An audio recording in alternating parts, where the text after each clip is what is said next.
ദൈവഹിതം നിൻ്റെ ജീവിതത്തിൽ നിറവേറും. അതിനുവേണ്ടി ചിലരെ ദൈവം ഈ പ്രഭാതത്തിൽ എഴുന്നേൽപ്പിക്കും.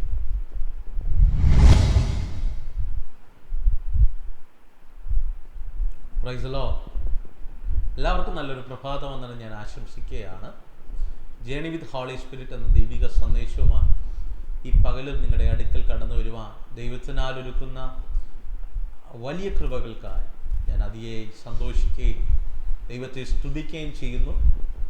ഒരിക്കൽ കൂടെ നിങ്ങളെ എല്ലാവരെയും ഞാൻ ക്രിസ്തുവിൽ വന്ദനം ചെയ്യുന്നു. ഈ തുടർമാനമായി നടക്കുന്ന ഈ പ്രഭാത സന്ദേശം നിങ്ങൾക്ക് അനുഗ്രഹമാകുന്നു എന്ന് ഞങ്ങൾ കേൾക്കുന്നതിൽ അറിയുന്നതിൽ അതിയായ സന്തോഷമുണ്ട്. ഒട്ടനവധി കോളുകൾ, ഒട്ടനവധി പ്രാർത്ഥനാ വിഷയങ്ങൾ, അതിലുപരി പ്രാർത്ഥനയുടെ മറുപടികൾ ഞങ്ങൾ വിളിച്ചറിയിക്കുന്നതിൽ അതിയായ സന്തോഷമുണ്ട്. ഞങ്ങൾക്ക് ഉറപ്പുണ്ട് ഈ സന്ദേശങ്ങളെല്ലാം അത് മുഖാന്തരം നിങ്ങൾക്ക് വലിയൊരു ബ്ലെസ്സിങ് ആണെന്ന് ഇത് റിസൾട്ടുകൾ മുഖാന്തരം ഞങ്ങൾ തിരിച്ചറിയുന്നുണ്ട്. ഈ പ്രഭാതത്തിലും ദൈവം നിങ്ങളോട് കൃത്യമായി സംസാരിക്കട്ടെ.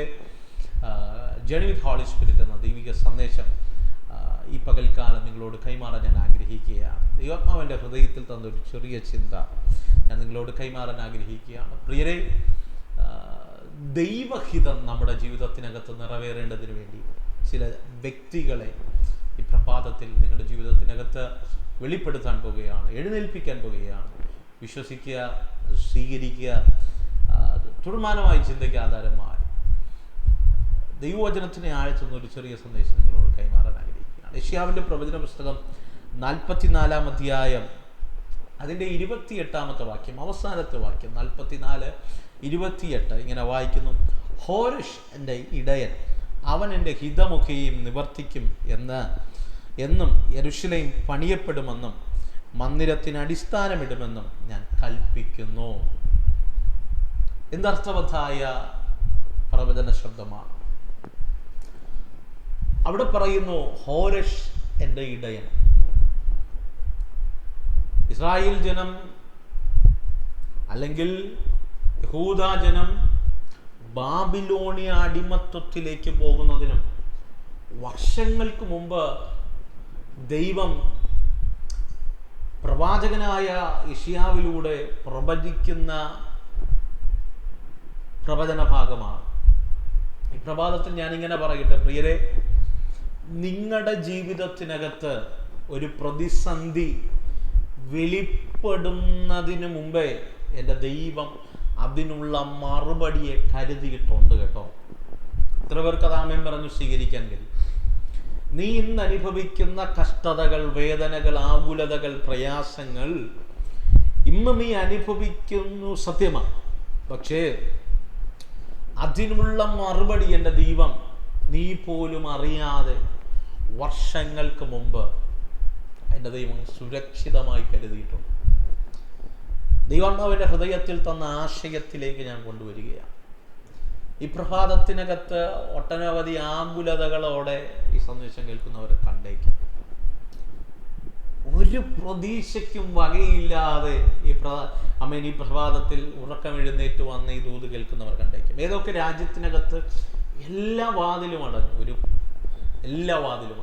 ഒരു ആശ്രയിക്കാൻ, സഹായം ചോദിക്കാൻ ഒരു മനുഷ്യൻ പോലും ഇല്ലാതെ ജീവിതത്തിൻ്റെ മേഖലകൾക്കകത്ത് സകലതും സ്റ്റക്കായിപ്പോയ ഏതെങ്കിലും വ്യക്തികൾ എന്നെ കേൾക്കുന്നുണ്ടെങ്കിൽ ഞാൻ നിങ്ങളോട് ആത്മാവിൻ്റെ ഒരു ദൂത് കൈമാറാം. പ്രിയരെ,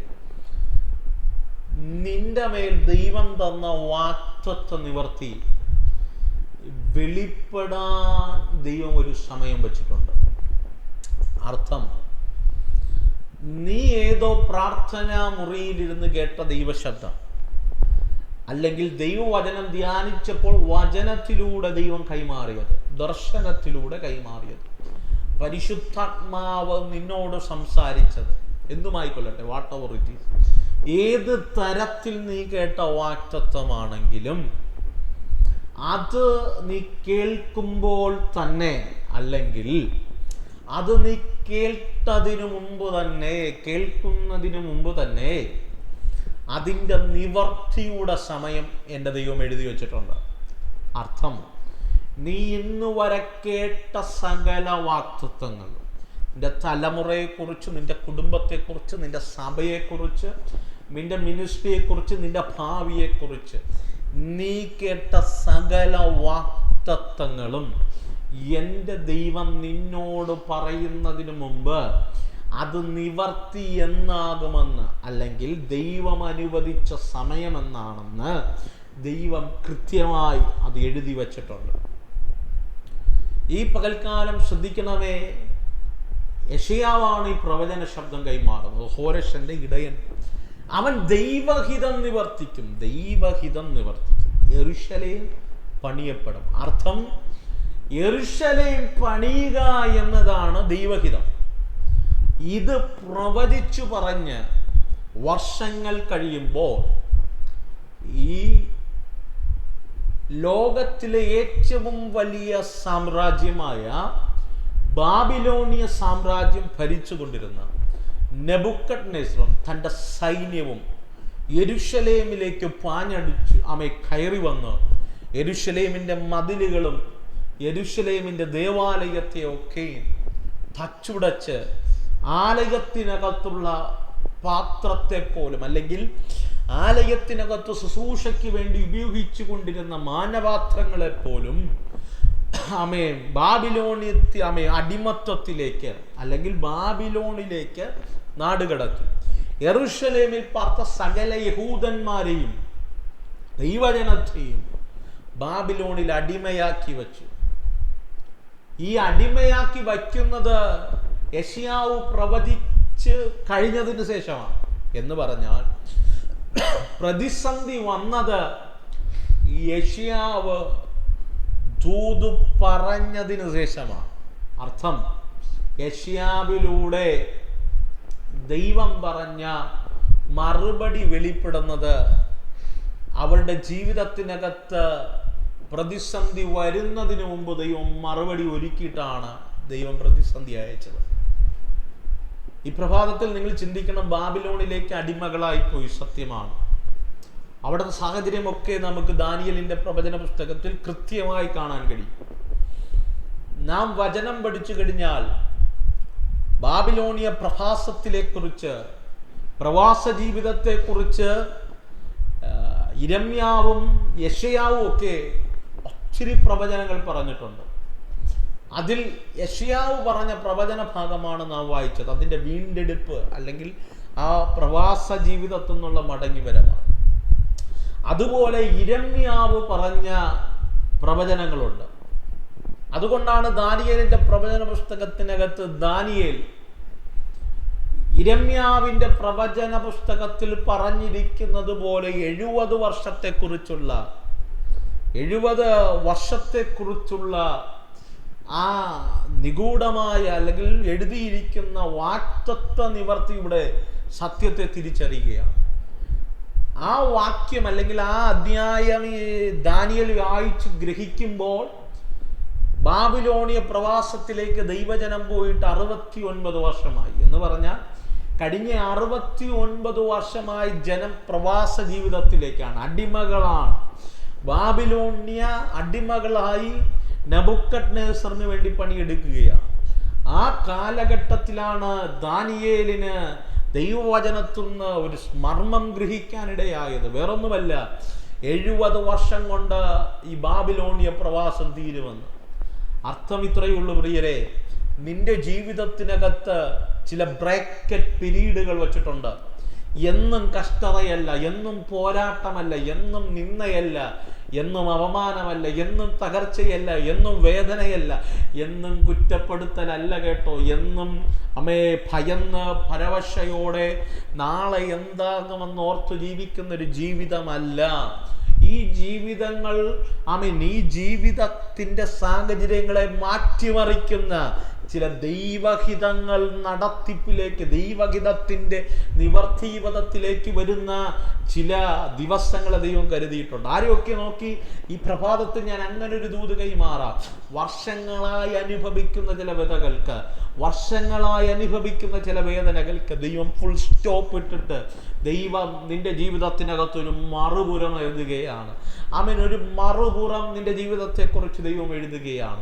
നോക്കിയ പ്രിയരെ, ദാനിയേൽ ഗ്രഹിക്കുകയാണ്, പ്രവാസ ജീവിതം തുടങ്ങിയിട്ട് 69 വർഷമായി. പക്ഷേ ദൈവവചനം പറയുന്നു, ദൈവവചനത്തിനകത്ത് ഇരമ്യാവ് പ്രവചിക്കുകയാണ് 70 വർഷം കൊണ്ട് തീരും എന്ന് പറഞ്ഞാൽ 1 വർഷവും കൂടെയുള്ളൂ ബാബിലോണിയ പ്രവാസം തീരാൻ.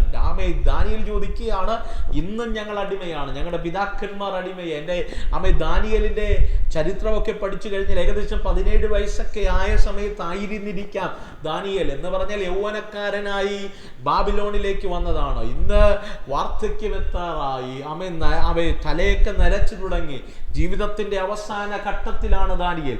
ആ സമയം ദാനിയേൽ ഗ്രഹിക്കുകയാണ്, പ്രവാസ ജീവിതം 70 വർഷം കൊണ്ട് തീരും. ഇന്ന് 69 വർഷമായി, ഇനി ഒരേ ഒരു വർഷം കൊണ്ട് പ്രവാസ ജീവിതം തീരും. അങ്ങനെ ഗ്രഹിക്കുന്ന സമയത്ത് ഈ വാക്തത്വം നിവർത്തിയെക്കുറിച്ച് ചിന്തിച്ചിരിക്കാതെ അവനൊരു സ്റ്റെപ്പ് എടുത്തു. ഈ പ്രഭാതത്തിൽ അവൻ കേട്ട വാക്തത്വങ്ങളെ കുറിച്ച് ഒരു ഏങ്ങലോടുകൂടെ, ഒരു നെടുവീർപ്പോടുകൂടെ, അയ്യോ എൻ്റെ ജീവിതത്തിൽ നടന്നില്ലല്ലോ, ദൈവദാസൻ പറഞ്ഞതല്ലേ ഇന്ന വർഷത്തെ ഇന്ന സമയത്ത് നടക്കുമെന്ന്, ഇന്ന വ്യക്തി പറഞ്ഞതല്ലേ, ദൈവം സംസാരിച്ചതല്ലേ, ദൈവം എന്നോട് കൃത്യമായി ഡയറക്റ്റായി സംസാരിച്ചതല്ലേ എന്നൊക്കെ ചിന്തിച്ച് നെടുവീർപ്പിടാതെ ജീവിതത്തിൻ്റെ മേഖലകൾക്കകത്ത് ദാനിയേലും ചെയ്തതുപോലൊരു സ്റ്റെപ്പിൻ നമ്മുടെ ജീവിതത്തിനകത്ത് വേണം. പ്രിയരെ, ദാനിയേൽ എന്താ ചെയ്തത്? യെരൂശലേമിലെ ശൂന്യതകളിലേക്ക്, യെരൂശലേമിലേക്കുള്ള ശൂന്യതകളിലേക്ക് അവൻ കിളിവാതിൽ തുറന്നിട്ട് അവൻ ദൈവസന്നിധി പ്രാർത്ഥിക്കാൻ തുടങ്ങി. ഞാൻ ആത്മാവിൽ ഇന്ന് പകൽക്കാലം ചോദിക്കട്ടെ, നീ ഇന്ന് കേട്ട വാക്തത്വം, അല്ലെങ്കിൽ നീ കേട്ട വാക്തത്വവും നീ കേട്ട വാക്തത്വവും നിന്റെ സാഹചര്യവുമായി ഒരു ബന്ധവും കാണില്ല എന്ന് പറഞ്ഞു കഴിഞ്ഞാൽ, നീ കേട്ട ദൈവശബ്ദവും നിന്റെ ഇന്നത്തെ സാഹചര്യം തമ്മിൽ ഒത്തിരി വൈരുദ്ധ്യങ്ങൾ ഉണ്ടായിരുന്നിരിക്കാം. ഒരു സാധ്യതയും കാണില്ല നിറവേറാൻ, ഒരു സാധ്യതയും കാണില്ല അത് സംഭവിക്കാൻ. നീ പോലും മൂക്കത്ത് വിരൽ വെച്ചു പോകും. നിന്റെ ഇന്നത്തെ സാഹചര്യവും നീ കേട്ട ദൈവശബ്ദവും തമ്മിലുള്ള വൈരുദ്ധ്യം കണ്ടു കഴിഞ്ഞാൽ. പക്ഷെ ഞാൻ ആത്മാവിൽ പറയാം, ദാനിയേൽ ആ വൈരുദ്ധ്യങ്ങളുടെ നടുവിലും, അല്ലെങ്കിൽ യെരൂശലേമിന്റെ ശൂന്യതകളുടെ നടുവിലും അവൻ കിളിവാതിൽ തുറന്നിട്ട് പ്രാർത്ഥിക്കാൻ തുടങ്ങി. അങ്ങനെ പ്രാർത്ഥിച്ചപ്പോൾ ദൈവവചനം പറയുന്നു, ദൈവഹിതം നിവർത്തിക്കേണ്ടതിന് വേണ്ടി ദൈവം ചിലരെ എഴുന്നേൽപ്പിച്ചു. ഈ പകൽക്കാലം നീ കേട്ട പ്രവചനവും നിന്റെ സാഹചര്യം എത്ര വൈരുദ്ധ്യമാണെങ്കിലും നിനക്ക് ഒരു വഴിയും നിന്റെ വാക്തത്വ നിവർത്തി സംഭവിക്കാൻ കാണില്ലെങ്കിൽ, നിന്റെ ബുദ്ധി കൊണ്ട് ചിന്തിച്ചാൽ സകലതും പരാജയമാണെങ്കിൽ, ഒരു വഴി പോലും നിന്റെ മുൻപിൽ തുറന്നതായില്ലെങ്കിൽ, ഞാൻ ആത്മാവിൽ പറയാം, ദൈവം വാക്തത്വം പറഞ്ഞെങ്കിൽ നിന്റെ മുൻപിൽ സകല പ്ലാനുകളും ക്ലോസ് ആയിട്ടുണ്ടെങ്കിൽ, നിനക്കറിയാത്ത 1000 വഴികളുണ്ട്, നിനക്കറിയാത്ത 1000 പ്ലാനുകൾ എൻ്റെ ദൈവത്തിന്റെ പക്കൽ നിന്റെ വാക്തത്വം നിവർത്തി സംഭവിക്കാൻ വേണ്ടി എൻ്റെ ദൈവത്തിന്റെ കരത്തിൽ പ്ലാനുകളും പദ്ധതികളും അവന്റെ കരത്തിൽ വ്യക്തികളും സുരക്ഷിതമാണ്. എത്ര പേർ തിരിച്ചറിയുന്നു എനിക്കറിയില്ല. പ്രിയരെ, ദാനിയേൽ അങ്ങനെ ദൈവാലയത്തിലെ ശൂന്യതയൊക്കെ കണ്ട്, യെരൂശലേമിന്റെ ശൂന്യത കണ്ട് നെടുവീർപ്പിടുമ്പോൾ, ഒരേ ഒരു വർഷം മാത്രമേ ഉള്ളൂ, ഒരേ ഒരു വർഷം. ദൈവവചനത്തിന്റെ പ്രവചനം സത്യമാണെങ്കിൽ, അല്ലെങ്കിൽ അത് നിവർത്തിയാകാൻ ഇനി ഒരേ ഒരു വർഷമേ ഉള്ളൂ. അത് സംഭവിക്കണമെങ്കിൽ ദാനിയേൽ യെരൂശലേമിലേക്കുള്ള കിളിവാതിൽ തുറന്നിരുന്നു അവൻ പ്രാർത്ഥിക്കാൻ ആരംഭിച്ചു. ഞാൻ ആത്മാവിൽ പറയാം, ഈ പ്രഭാതത്തിൽ പ്രാർത്ഥിക്കാൻ തുടങ്ങുക. പ്രവചന ശബ്ദങ്ങൾ നിറവേറാൻ വേണ്ടി പ്രാർത്ഥിക്കാൻ തുടങ്ങുക. വചനം എങ്ങനെ പഠിപ്പിക്കുന്നു? ദർശനത്തിനൊരു അവധി വച്ചിരിക്കുന്നു, അത് സമാപ്തിയിലേക്ക് എത്തപ്പെടുന്നു. അത് വൈകിയാലും വരും നിശ്ചയം. താഴോട്ടുള്ള വാക്യമൊക്കെ പഠിച്ചു കഴിഞ്ഞാൽ നമുക്ക് കൃത്യമായി കാണാൻ കഴിയുന്ന ഒരു പദമുണ്ട്. ആണ്ടുകൾ കഴിയും മുമ്പ് ദൈവമേ നിന്റെ വാക്തത്വത്തെ ഓർക്കണമേ. നാളുകൾ കഴിയും മുമ്പ്, ആണ്ടുകൾ കഴിയും മുമ്പ് ആ വാക്തത്വത്തെ ജീവിപ്പിക്കണമേ. ഒരു ഭക്തന്റെ പ്രാർത്ഥനയാണ്. ഹബക്കൂക്ക് ദൈവസന്നിധി കരയുകയാണ്. അതുപോലെ ദാനിയേൽ ദൈവാലയത്തിലെ ശൂന്യതയൊക്കെ കണ്ടിട്ട്, യെരൂശലേം മുഴുവനും തകർന്നു കിടക്കുകയാണ്. ദേവാലയം മാത്രമല്ല, അവരുടെ പട്ടണങ്ങൾ തകർന്നു കിടക്കുന്നു, അവരുടെ ഗ്രാമങ്ങൾ തകർന്നു കിടക്കുന്നു, സകലതും തകർന്ന് തരിപ്പണമായി. വിലാപങ്ങളുടെ പുസ്തകത്തിൽ ഇരമ്യാവ് കരയുന്ന ഒത്തിരി പദങ്ങൾ നമുക്ക് കാണാൻ കഴിയുന്നുണ്ട്. അതുപോലെ ശൂന്യത അനുഭവിക്കുന്ന യെരൂശലേമിലേക്ക് കിളിവാതിൽ തുറന്നിട്ട് ദാനിയേൽ പ്രാർത്ഥിക്കാൻ തുടങ്ങിയപ്പോൾ യെശയ്യാവ് പ്രവചിച്ച പ്രവചനം അവന്റെ മേൽ നിവർത്തിയായി. ഞാൻ ആത്മാവിൽ ഒരു ദൂത് കൈമാറാം. നീ പ്രാർത്ഥിക്കാൻ തീരുമാനമെടുത്താൽ, നീ ദൈവകൃപയിലേക്ക് മടങ്ങി വരാൻ തീരുമാനമെടുത്താൽ, ദൈവശബ്ദത്തിന് കാതു കൊടുക്കാൻ തീരുമാനമെടുത്തു കഴിഞ്ഞാൽ, നീ പോലും അറിയാതെ ദൈവത്തിന്റെ പ്രവർത്തികൾ നിന്റെ ജീവിതത്തിനകത്ത് മടങ്ങി വരാൻ തുടങ്ങും. നീ പോലും അറിയാത്ത വ്യത്യസ്തമായ തലങ്ങൾ നിന്റെ ജീവിതത്തിനകത്ത് വെളിപ്പെടും. എന്താ പ്രിയരെ ദാനിയേൽ പ്രാർത്ഥിച്ചപ്പോൾ സംഭവിച്ചത്? യെശയ്യാവ് പ്രവചിച്ച രാവിലെ വായിച്ച ഇന്ന് പകൽക്കാലം വായിച്ച ആ വാക്യം അവന്റെ ജീവിതത്തിനകത്ത്, അവന്റെ മാത്രമല്ല ആ രാജ്യത്തിനകത്ത് വെളിപ്പെടാൻ തുടങ്ങി. വചനം പറയുന്നു, ഹോരശന്റെ ഇടയൻ ജാതീയ രാജാവിനെ ദൈവഹിതത്തിന് വേണ്ടി എന്നെ ദൈവം എഴുന്നേൽപ്പിച്ചു. ഈ പകൽക്കാലം ദൈവം നീ ചിന്തിക്കും, നിന്റെ കുടുംബക്കാർ നിനക്ക് വേണ്ടി എഴുന്നേൽക്കുമെന്ന്, നിന്റെ കൂട്ടുകാർ നിനക്ക് വേണ്ടി എഴുന്നേൽക്കുമെന്ന്. നീ പ്രിയം വെച്ച വ്യക്തികൾ നിന്റെ കൂടെ കാണുന്നു. ഒരു വ്യക്തിയും നിന്റെ കൂടെ കാണില്ല കേട്ടോ, ഒരു മനുഷ്യനും നിന്റെ കൂടെ കാണത്തില്ല. പക്ഷെ എന്റെ ദൈവമാണ് വാക്തത്വം പറഞ്ഞിട്ടുണ്ടെങ്കിൽ ആരും കൂടെ ഇല്ലെങ്കിലും എഴുന്നേൽപ്പിക്കേണ്ടവൻ എന്റെ ദൈവം എഴുന്നേൽപ്പിക്കുക.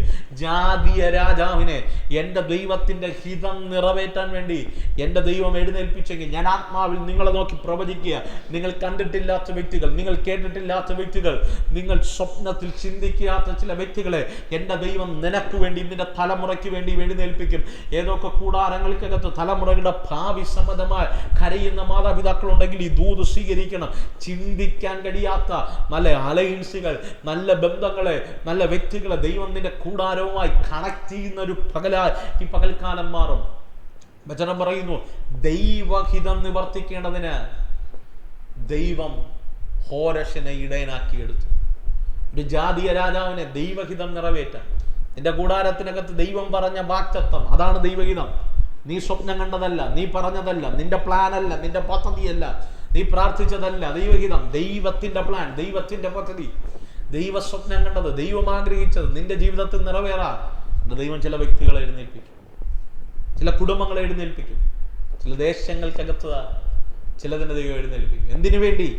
ദൈവഹിതം നിറവേറ്റ. ആ പദം നിങ്ങൾ അടിവരയിടണം. ദൈവഹിതം നിറവേറണം. ദൈവഹിതം എന്തുവാ?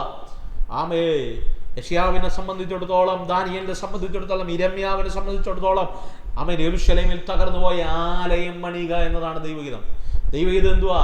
2026 നിന്നെ പണിയുക എന്നതാണ്. നിങ്ങൾ എന്റെ മന്ദിരമെന്നും എന്റെ ആത്മാവ് നിങ്ങളിൽ വസിക്കുന്നു എന്ന് നിങ്ങൾ അറിയുന്നില്ലയോ? അർത്ഥം, we are the walking temple of God. ദൈവത്തിന്റെ സഞ്ചരിക്കുന്ന ആലയമാണ് നമ്മൾ. ദൈവത്തിന്റെ ആലയം പണിയുക എന്നതാണ് ദൈവഹിതം. എന്ന് പറഞ്ഞാൽ നമ്മെ പണിയുക എന്നതാണ് ദൈവഹിതം. നമ്മുടെ കുടുംബത്തെ പണിയുക എന്നതാണ് ദൈവഹിതം. പകൽക്കാലം വിശ്വസിക്ക്, ദൈവം നിന്നെയും നിന്റെ കുടുംബത്തെയും പണിയുക തന്നെ ചെയ്യും. അതിനുവേണ്ടി ദൈവം ചിലരെ എഴുന്നേൽപ്പിക്കാൻ പോകുക. വിശ്വസിക്കാമോ? നീ കേട്ട വാക്തത്വങ്ങൾ വെറുതെ അല്ല കേട്ടോ. കേട്ട വാക്തത്വങ്ങൾ നീ കേൾക്കുന്നതിന് മുമ്പ് എൻ്റെ ദൈവം ചിലരെക്കുറിച്ച്, ചില വ്യക്തികളെക്കുറിച്ച് എൻ്റെ ദൈവം കരുതിയിട്ടുണ്ട്. ചില നന്മകൾ കരുതിയിട്ടുണ്ട്. ചില വാതിലുകൾ എൻ്റെ ദൈവം ഒരുക്കിയിട്ടുണ്ട്. ചില ദേശങ്ങൾ നിനക്ക് വേണ്ടി ഒരുക്കിയിട്ടുണ്ട്. വിശ്വസിക്കാമോ? പകൽക്കാലം ഈ ദൂത് നിങ്ങളുടെ മേലെ അത് നിറവേറണമെങ്കിൽ ആഗ്രഹിക്കുന്നുണ്ടെങ്കിൽ, ദൈവദാസനെ ആ ദൂത് എൻ്റെ മേലൊന്ന് നിറവേറിയ കൊള്ളാമായിരുന്നെന്ന് ആഗ്രഹിക്കുന്നവരുണ്ടെങ്കിൽ എന്നോടുകൂടെ ചേർന്ന് പ്രാർത്ഥിക്കുക. സ്വർഗമേ, ഈ നിമിഷം ഏത് രാജ്യത്തിലിരുന്ന്, ഏത് പട്ടണത്തിലിരുന്ന് ഈ ശബ്ദം കേൾക്കുന്നവരാണെങ്കിലും എന്നോടുകൂടെ ചേർന്ന് പ്രാർത്ഥിക്കുന്നവർ, ഈ നിമിഷം ഈ ദൂത് അവിടെ മേൽ നിറവേറട്ടെ. ചില അർഹതയില്ലാത്ത വ്യക്തികളെ എഴുന്നേൽപ്പിക്കണം. അർഹതയില്ലാത്ത കുടുംബങ്ങളെ നീ എഴുന്നേൽപ്പിക്കണം. അർഹതയില്ലാത്ത പട്ടണത്തിന്റെ വാതിലുകൾ, ദേശത്തിന്റെ വാതിലുകൾ, രാജ്യങ്ങളുടെ വാതിലുകൾ, കോണ്ടിനെന്റുകളുടെ വാതിലുകൾ അവിടെ മേൽ തുറന്നു വരട്ടെ. ചില വാക്തത്വ നിവർത്തികൾ, ദൈവഹിതം നിറവേറ്റുന്ന, ദൈവഹിതം നിറവേറുന്ന ചില വാക്തത്വ നിവർത്തികൾ അവിടെ മേൽ വെളിപ്പെടട്ടെ. In the name of Jesus, ഞാൻ യേശുവിൻ്റെ നാമത്തിൽ അവരെ അങ്ങനെ വചനമായി ബ്ലസ് ചെയ്ത് പ്രാർത്ഥിക്കുക. ഈ പ്രഭാതം ഞങ്ങൾ നല്ല സാക്ഷ്യങ്ങൾ ഞങ്ങളെ വിളിച്ചറിയിക്കത്തക്ക നിലവാരത്തിൽ വലിയ അത്ഭുതങ്ങളുടെ സാക്ഷ്യം ഞങ്ങളെ കോണ്ടാക്ട് ചെയ്ത് വിളിച്ചറിയിക്കത്തക്ക നിലവാരത്തിൽ ഒരു ദൈവപ്രവർത്തി വെളിപ്പെടും. എൻ്റെ ആത്മാവിൽ അങ്ങനെ കൽപ്പിച്ച് ബ്ലസ് ചെയ്യുക. ദൈവത്തിൻ്റെ ഫേവർ വെളിപ്പെടട്ടെ. ഞാൻ അങ്ങനെ ഈ കുടുംബങ്ങളെ ബ്ലസ് ചെയ്യുന്നു യേശുവിൻ നാമത്തിൽ തന്നെ. ആമേൻ. അതേ പ്രിയരെ, വിശ്വസിക്കുക, ഈ പകൽ ദൈവം ചിലരെ എഴുന്നേൽപ്പിക്കും. എന്തിനു വേണ്ടി? ദൈവഹിതം നിറവേറേണ്ടത്, ദൈവഹിതത്തെ നിറവേറ്റേണ്ടതിന് വേണ്ടി. വിശ്വസിക്കാമോ? നിങ്ങളുടെ ജീവിതത്തിനകത്ത് അത് നിറവേറും. നിങ്ങളുടെ കുടുംബത്തിന്, നിങ്ങളുടെ തലമുറയും അതങ്ങനെ നിറവേറും. ദൈവത്തോട് കർത്താവേ, ഈ പകൽക്കാലം എൻ്റെ ജീവിതത്തിൽ എങ്ങനെ നിറവേറും. അതിനുവേണ്ടി let us start our journey with Holy Spirit. പരിശുദ്ധാത്മാവിൻ്റെ കൂടെ ഒരു യാത്ര നമുക്ക് തിരിക്കാം. ഈ സന്ദേശം നിങ്ങൾക്ക് അനുഗ്രഹമായി, നിങ്ങൾക്ക് ഒരു വാക്ക് പ്രാർത്ഥന ആവശ്യമുണ്ടെങ്കിൽ നിങ്ങൾ ഞങ്ങളെ കോൺടാക്ട് ചെയ്യുക. ഒത്തിരി പേർ കോൺടാക്ട് ചെയ്യുന്നുണ്ട്. മേ ബി ഒത്തിരി തിരക്കുകൾ കാരണം എല്ലാ കോളുകളും അറ്റൻഡ് ചെയ്യാൻ കഴിയുന്നില്ല. എങ്കിലും വീണ്ടും ട്രൈ ചെയ്യുക. വാട്സപ്പിൽ മെസ്സേജ് ചെയ്യുക. ഞങ്ങൾ നിങ്ങൾക്ക് വേണ്ടി ഉറപ്പായും പ്രാർത്ഥിക്കും. ഈ സന്ദേശത്തിലൂടെ ദൈവം നിങ്ങളുടെ ജീവിതത്തിനകത്ത് എന്തെങ്കിലും ചേഞ്ചുകൾ, മാറ്റങ്ങൾ വരുത്തിയിട്ടുണ്ടെങ്കിൽ നിശ്ചയമായി സാക്ഷ്യങ്ങൾ ഞങ്ങൾ വിളിച്ചറിയിക്കുക. God bless you. Amen. Amen.